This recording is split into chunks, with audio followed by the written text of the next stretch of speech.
Daily DVAR halacha, and here's a brand new halacha for you, and it's for Wednesday, the 25th day of March. Here we go. I guess I'm getting a little ahead of myself, but I want to just explain to you about Eruv Tavshilin. It's going to apply to what we call the last days of Pesach. Here's how it's going to work.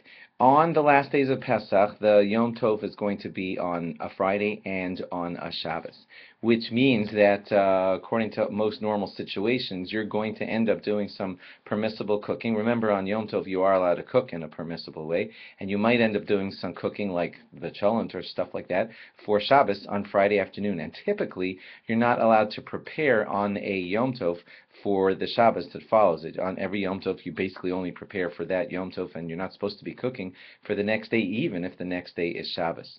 So we would have a problem, because that would mean that on the last days of Pesach, when it's Friday and we want to be putting up the cholent to prepare it for Shabbos, we wouldn't be allowed to. So that's where Eruv Tavshilin comes in. It's a halachic mechanism whereby you kind of say that I already did my cooking for the Shabbos before the Yom Tov began.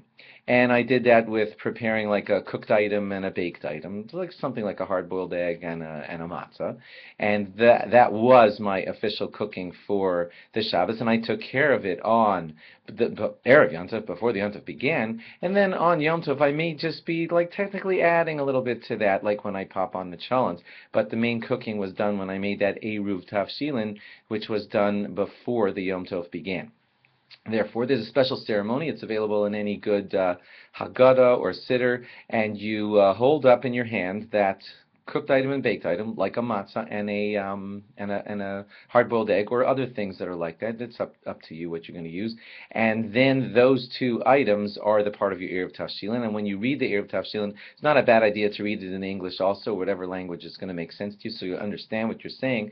And you're basically saying that with this Eruv, I'm making it permissible for myself to do a little touch-up additional cooking that's going to happen on the Friday afternoon right before Shabbos, or a good amount before Shabbos, and that's what the Eruv Tavshilin allows. It's a good idea to keep them fresh such that they are not rotting or anything, and they're staying properly as good food. Maybe get that hard-boiled egg into the fridge, not necessarily the matzah, but make sure that they're well taken care of. And then it's a good idea to try to eat them on Shabbos. A lot of people like to use that matzah as the one of the two matzahs that are going to be eaten at Shalosh Shudas, the third meal at the end of Shabbos. If you forgot to do the Eruv Tavshilin, you're still kind of okay, because typically the rabbi of every community says the Eruv Tavshilin thinking that he's also doing it on behalf of everyone in the entire community. If you're a guest at someone's house and you didn't prepare it, typically the people in the house are preparing it for everybody in the household and the guests that are staying with them. And so you should be able to rely on that. If you're really desperate and you don't have those situations, you could have someone who did an Eruv Tavshilin do the cooking for you on that Friday afternoon.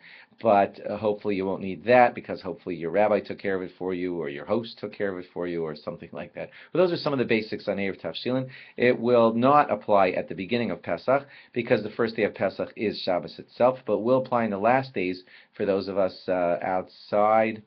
Well, to everyone, because what we're going to do is we're going to be doing some cooking on the Yom Tov for the Shabbos, and the Eruv Tavshilin makes it permissible. Thanks for logging on, and log on again tomorrow for more. Bye-bye.